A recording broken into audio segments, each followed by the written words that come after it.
Hello বন্ধুরা, তোমরা সবাই কেমন আছো? দেখো আবার রিনা ডেলি ব্লগ চ্যানেলে আবার নতুন একটা ভিডিও নিয়ে চলে এসেছি। আর এটা দেখো তো কি চিংড়ি মাছ আর বেগুন, চিংড়ি বেগুনের কারি রয়েছি। দেখো কেমন দেখতে, কেমন তোমরাই বলবে কেমন হয়েছে। আর খেতে তো অসাধারণ হয়েছে। এবার দেখো আমি কিভাবে রান্না করেছি। দেখো এটা বড় বড় চাকা চিংড়ি নিয়ে এসেছিলাম। এই চিংড়ি মাছটা খুব ভালো, দেখে আমার খুব ভালো লাগলো। আমাদের এখানে এই চিংড়ি মাছগুলো 400 টাকা করে কিলো। আমি 500 চিংড়ি মাছ নিয়ে এসেছি। আমি কুমড়ো ডাঁটা দিয়ে রান্না করব, আর কিছুটা আমি বেগুন চিংড়ি করব। তো আমি বেগুন চিংড়ি করার জন্য আমি সব কেটে নিই। চারিপাশে দেখো ডাঁটা চিংড়ি মাছটা, দেখো ডাঁটা চিংড়ি মাছটা আমি কেটে সব কেটে নিয়েছি। আর বেগুনগুলো এটা লম্বা লম্বা বেগুনগুলোরে একটা বেগুনে 6 খণ্ড করেছি, 6 খণ্ড করেছি। আর কাঁচা লঙ্কা চিড়ে নিয়েছি। আর এই বেগুনের সাথে আমি আদা, রসুন, পেঁয়াজ, টমেটো বাটা দেবো। ওটা যে মাংসতে যে মশলাগুলি দেয় বেগুনের মধ্যে, চিংড়ি বেগুনের মধ্যে, সেই মশলাটা দেবো। আর আমি কালো জিরে দিয়ে এই রান্নাটা করব। তা একসাথে করব না, আমি আলাদা আলাদা করে পাঠ করছি, তো একসাথে ভিডিওটা করলাম। আর দেখো চিংড়ি মাছগুলো সব, এবার আমি চিংড়ি মাছগুলো সব কেটে নেব। দেখো আমি ভালো করে কেটে সব পরিষ্কার করে ধুয়ে নিয়েছি। কেমন ধুয়ে এবার নিয়ে ভাগ করে, আর দুটোর জন্য আমি আলাদা আলাদা করে নেব, দুটো রান্নার জন্য। তো আমি প্রথম রান্নাটা আমি চিংড়ি বেগুনের কোপ্তা করব। এটা এর মধ্যে তুমি যদি একটু ধনে পাতা দাও না, আরও টেস্টি লাগবে। তো ধনে পাতাটা আমার কাছে ছিল না বলে আমি দিতে পারিনি। তোমরা একটু ধনে পাতা ছড়িয়ে দেবে, সেই সাথে লাগবে। আর রান্নাটা পুরোটাই সর্ষের তেলে রান্না হবে।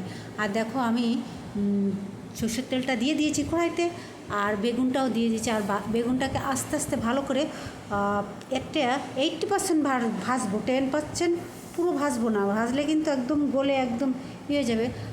হালকা হালকা একটু কালার থাকবে, সেরকমভাবে তখন আমি নামিয়ে নেব। নামিয়ে নিয়ে মশলাটা কষিয়ে নেবো। বাবু এরকম এইভাবে আস্তে আস্তে করে দেখো আমার বেগুনটা ভাজা হয়ে গেছে। নামিয়ে নিয়ে আমি আবার তেলে, দেখো ওই তেলের মধ্যে আমি একটু কিছুটা পেঁয়াজ দিয়েছি।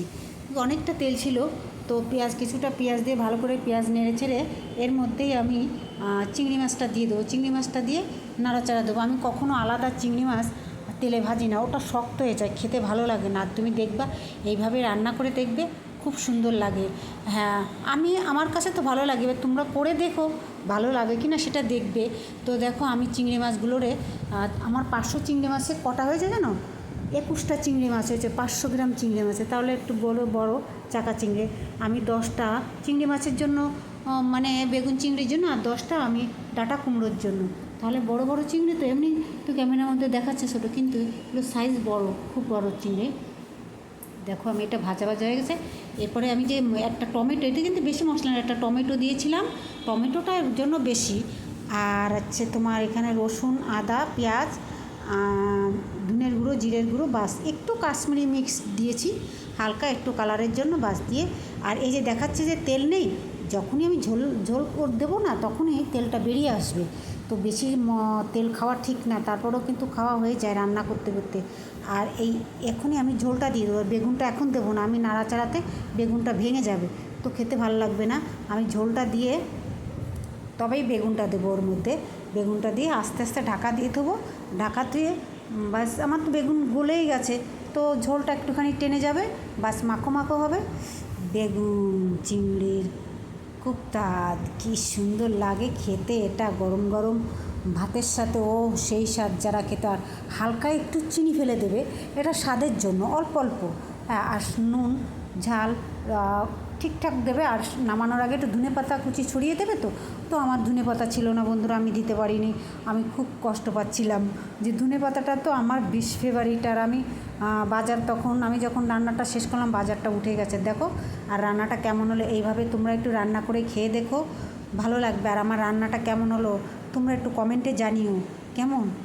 আর এরকম প্রতিনিয়ত যে ভিডিওগুলো দিই বন্ধুরা, প্লিজ তোমরা একটু দেখো। হ্যাঁ, কম বেশি সবাই রান্না করতে জানো, তো আমি যেরকম পারি তোমাদেরকে একটু দেখানোর চেষ্টা করি। তোমরা দেখো, তোমরাও দেখাও, আমিও দেখে তোমাদের থেকে একটু শিখি। যে শেখার কোনো শেষ নেই, আর শেখার কোনো বয়স নেই।